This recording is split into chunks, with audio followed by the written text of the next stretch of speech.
E a gente começa agora a dica de número 10. E a dica de número 10 versa sobre a Lei 9784 de 99, a Lei de Processo Administrativo.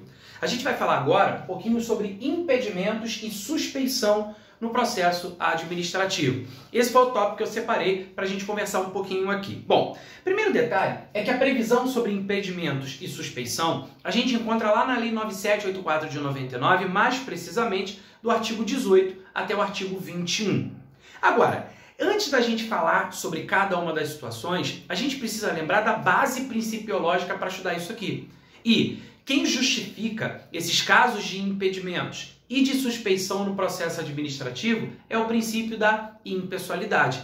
Como a doutrina afirma, a própria professora de Pietro traz como exemplo de um dos princípios expressos na Constituição Federal, que é o princípio da impessoalidade, esses casos de impedimento e suspeição. Em outras palavras, os casos de impedimento e suspeição são corolário do princípio da impessoalidade, ou seja, decorrência direta, decorrência lógica do princípio da impessoalidade. O que levaria uma pessoa a estar impedida de atuar no processo administrativo? O que poderia fazer com que alguém arguísse a suspeição de um indivíduo num processo administrativo? Aqui a gente está falando de quê? Da lisura, da isenção, da imparcialidade na hora de analisar a matéria. Portanto, se estamos falando da necessidade de imparcialidade, de uma decisão que seja isenta, uma decisão que não leve em consideração fatores, sejam eles objetivos ou subjetivos, mas que digam respeito diretamente àquilo que venha a configurar uma preferência do indivíduo. Imagine, por exemplo, que uma pessoa vá decidir um processo onde ela tem interesse. Peraí, se a pessoa tem interesse no processo, como é que ela vai ser a pessoa apta a dar a melhor decisão? Cadê a imparcialidade? Imagine, por exemplo, tomar uma decisão num processo onde a pessoa que tem interesse no mesmo seja amigo íntimo. Veja, é exatamente por isso que existe na Lei de Processo Administrativo previsão sobre casos de impedimentos e também de suspeição. Repito, são corolários do princípio da impessoalidade.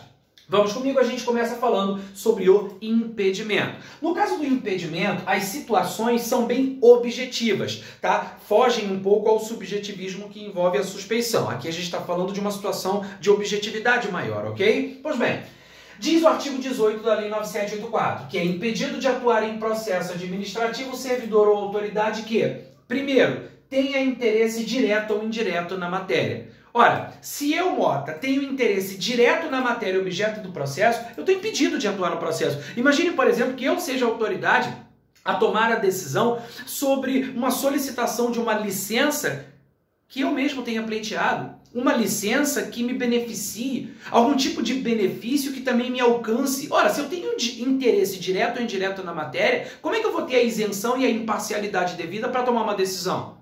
Claro que não. Então, nesse caso, estou impedido de atuar no processo. Inclusive aqui no artigo 19, logo na sequência, no próximo slide, você vai ver que se a pessoa está impedida e ela não declara o seu impedimento, é falta grave para fins disciplinares. Já guarda essa informação, hein? Então, primeira situação de impedimento está aqui. Caso tenha interesse direto ou indireto na matéria objeto do processo, tá? Temos aqui segunda situação. Tenha participado ou venha a participar como perito, testemunha ou representante, ou se tais situações ocorrem quanto ao cônjuge, companheiro ou parente e afins até o terceiro grau. Aqui, uma coisa importante, imagina só, aqui a gente está falando de grau de parentesco, você está aqui, certo? Seus pais, aqui, ascendente, tá? Tá aqui, seus pais, parente de primeiro grau. Sobe para os avós, veja, você saiu aqui, você, seus pais, seus avós, parentes de segundo grau. Qual é o seu parentesco com seu tio? Seu tio, irmão do seu pai. Então, você, seus pais, primeiro, avós, segundo, desceu para o tio, terceiro. Percebeu? É assim que se calcula grau de parentesco. Pois bem, aqui ele está dizendo que se por um acaso tiver participado ou caso venha a participar como perito, testemunho ou representante, ou se tais situações recaírem sobre cônjuge, companheiro, parentes e afins até o terceiro grau, que haverá um impedimento. Vamos colocar exemplos aqui. Imagine que eu, Mota, seja engenheiro. Eu não sou engenheiro, sou do direito, ok? Sou advogado. Pois bem, eu, Mota, sou engenheiro, ok? Atuei como perito num processo administrativo. Lá na frente, eu estarei habilitado a tomar uma decisão como autoridade decisora? Claro que não. Por quê? Porque eu atuei como perito no processo, eu preciso declarar o meu impedimento, o mesmo se eu tivesse atuado como representante ou como testemunha, ok? Então, nesse caso, estou impedido de atuar no processo. Ou se isso recair sobre algum desses aqui que apresentam esse grau de parentesco, cônjuge, companheiro, parentes e afins até o terceiro grau. Ah, recaiu sobre a esposa, recaiu sobre o filho. Isso, obviamente, não vai poder. Por quê? Porque vai configurar esse grau impeditivo de parentesco que está listado no inciso 2º. Terceiro, esteja litigando judicial ou administrativamente com o interessado ou respectivo cônjuge ou companheiro. Imagine só, eu, Mota, vou tomar uma decisão num processo administrativo e o interessado no processo é marido da pessoa que está pleiteando aquela coisa, a pessoa interessada. Então existe lá uma pessoa interessada no processo, eu sou a pessoa a decidir, ok? Só que eu vou tomar uma decisão no processo onde a pessoa interessada é esposa de um cara, né, que me processou. E aí tem um litígio judicial. Peraí, se estiver litigando judicial ou administrativamente, o meu exemplo foi litígio judicial, com o interessado ou respectivo cônjuge ou companheiro. Nesse caso foi com o quê? Com o cônjuge da pessoa interessada. Então, eu preciso declarar o meu impedimento. Eu não posso levar para o processo a questão pessoal nossa. Chegar e falar assim, aí, tá vendo? Esse sobrenome aí, dá uma olhada, quem é essa pessoa aí? É fulano, engraçado, esse nome não me é estranho. Aí eu olho, tal fulano, é esposa do cara que me processou. Fala, vou descontar no processo. O que ele fez comigo, vou descontar no processo dela agora. Estagiário, por gentileza, não sei nem o que ela está pedindo, mas já tira aí um modelo de resposta negativa, a resposta é não, seja lá o que ela esteja pedindo. Não pode. Como é que eu vou atuar de maneira imparcial dessa forma? Ok? Então, repetindo, 3 são os casos listados no artigo 18 para impedimento, conforme a Lei 9784 de 99. Interesse direto ou indireto na matéria, ainda participação, ou caso venha participar como perito, testemunha ou representante, ou se essas situações recaírem sobre cônjuge, companheiro, parentes e afins até o terceiro grau, e ainda litigando judicial ou administrativamente como interessado ou respectivo cônjuge ou companheiro. Agora, e se a pessoa está impedida e não declara o impedimento, Mota? Olha o que diz o artigo 19, ele diz o seguinte: a autoridade ou o servidor que incorrer em impedimento deve, aqui não é uma possibilidade, é uma obrigação, deve comunicar o fato à autoridade competente abstendo-se de atuar. É uma obrigação, já que os requisitos, ou melhor, as situações caracterizadoras do impedimento são objetivas, como você percebeu. Se recair naquela situação, caiu um daqueles casos ali, tem que declarar o impedimento e se abster de atuar. E se não o fizer, Mota? Olha o parágrafo único. A omissão do dever de comunicar o impedimento constitui falta grave para fins disciplinares. Falta grave para fins disciplinares. Então esse é o que a gente chama de impedimento. Artigos 18 e 19 da Lei 9784. A gente finaliza aqui, nos artigos 20 e 21, que falam, por sua vez, da chamada suspeição. Mota, suspeição é de suspenso? Não, é de suspeito. Suspeição não é de suspenso, é de suspeito, tá? Pode ser arguída, pode ser parou. Você percebeu que lá no artigo 19 diz que o cara que estava impedido deve comunicar o impedimento. Aqui já começou de uma maneira um pouco mais amena, percebeu? Pode ser arguída a suspeição de autoridade ou servidor que tenha amizade íntima ou inimizade notória com algum dos interessados ou respectivos cônjuges, companheiros, parentes e afins até o terceiro grau. Veja, aqui ele disse amizade íntima ou inimizade notória. Amizade e inimizade são o quê? Percebe o movimento do meu dedo? Sentimentos.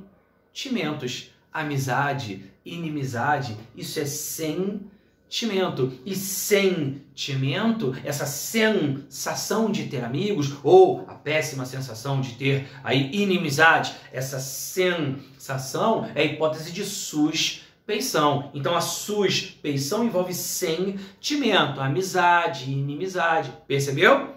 Amizade ou inimizade com quem, Mota? Com algum dos interessados, cônjuge, companheiro, parentes e afins até o terceiro grau. Aliás, não basta que haja amizade ou inimizade, é de suma importância você saber disso. Repare que existem aqui, sem querer aqui entrar no mérito da língua portuguesa, situações, aqui dá pra gente dizer que tem advérbios de intensidade, sem querer na literalidade, né? Mas equivaleriam a advérbios de intensidade. Amizade íntima, não é uma amizade qualquer, existe intimidade na amizade. Inimizade notória, ou seja, notoriedade da inimizade. Não é aquela coisa assim, opa, oi, tudo bem? Tudo bem? Como vai, querido? Tudo bem? Satisfação? Opa, sempre um prazer revê-lo. Precisar, tuas ordens. Aí o cara vira as costas. Tuas ordens, parece, precisar de mim, vai afundar, que não quero nem saber. Peraí, isso é inimizade notória? Claro que não. Qual é o nome disso? Falsidade. E falsidade não está escrito na lei. Opa, oi amiga, tudo bem? Tá linda. A pessoa vira as costas. Tá linda.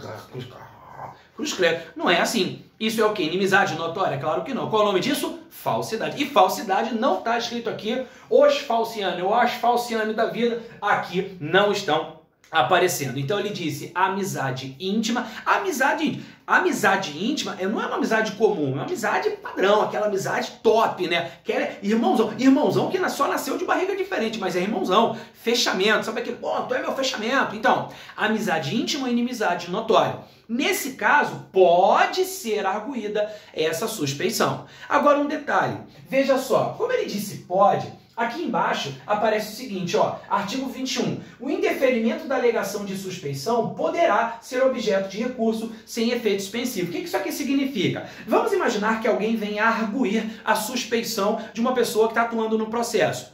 Imaginemos que a pessoa competente para analisar aquela arguição de suspeição indefira o pedido, dizendo, não, você está dizendo que tem amizade íntima, você está dizendo que tem inimizade notória, eu não estou vendo nada disso. Honestamente, não estou vendo nada disso. Aí você está indo além do padrão. Até existe, eles até se conhecem, mas eu não estou vendo nenhuma intimidade de amizade aí suficiente para afastá-lo do processo. Negativo. Indeferiu, então, a alegação de suspeição. A pessoa que alegou a suspeição, que arguiu, ficou insatisfeita. Disse, pô, claro que tem amizade íntima, o cara falou que não tem, claro que tem.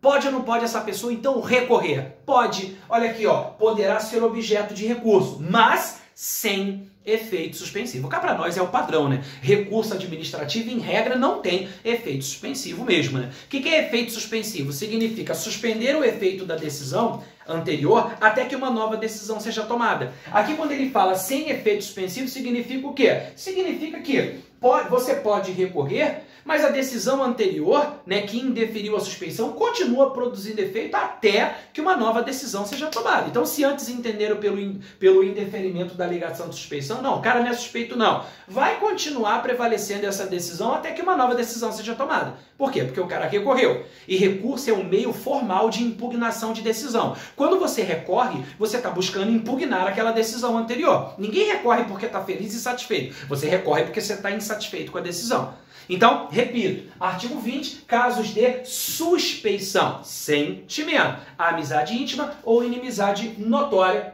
como a gente está vendo aqui, com o interessado ou ainda respectivos cônjuges, companheiros, parentes e afins até o 3º grau. Se alegarem a suspeição, essa alegação, essa arguição for indeferida, pode ainda ser objeto de recurso sem efeito suspensivo. Como eu disse no início, impedimentos e suspeição, corolários do princípio da impessoalidade, como diz a doutrina. Essa foi a dica, então, relacionada a esses pontos, do artigo 18 até o 21 da Lei de Processo Administrativo. Anote isso aí no seu caderno, é de suma importância, certamente, para muitas provas.